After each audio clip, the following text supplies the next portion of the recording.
There was a point, you could feel it, when the world didn't just go quiet.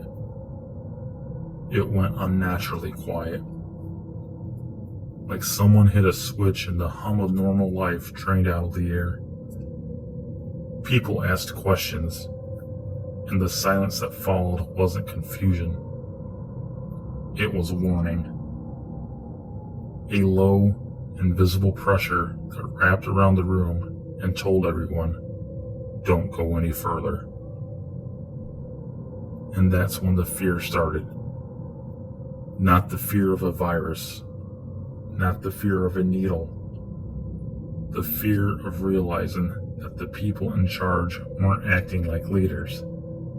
They were acting like gatekeepers. Answers didn't come, just rehearsed lines, just synchronized messaging, just that eerie too-perfect unity from institutions that never agree on anything, until suddenly they did. And the more unified they sounded, the more you could sense the fracture beneath their voices. A tremor, a tension, a desperation to keep something buried. People weren't imagining it. They felt the shift in the air. The way conversations froze mid-sentence. The way friends lowered their voices. The way entire platforms scrubbed away anything that didn't fit the script. It didn't feel like safety. It felt like surveillance.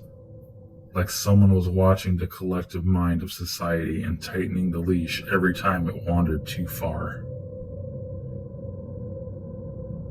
And when people spoke up, not to rebel, not to fight, just to understand, the response was instant and brutal. Not debate, not discussion, erasure. That's when the real fear set in. The fear that maybe the truth wasn't being protected. Maybe it was being managed. Because once you notice how fast a society can decide what you're allowed to say, allowed to ask, allowed to even wonder, you start to see the shadows behind the curtain. And those shadows don't leave. They follow you into your home, into your thoughts, into the quiet moments when you realize the world didn't just change, it shifted into something colder. Something that doesn't need chains or bars to control people. Just silence. A silence so heavy, it teaches you to police yourself. And that's the part that still haunts people.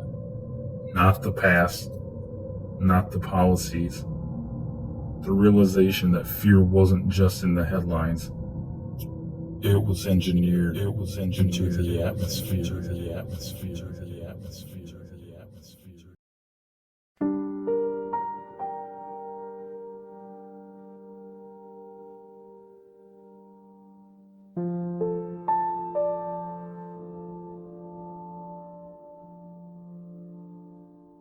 Tiny red dot on the screen feels like an eye on my teeth when I speak.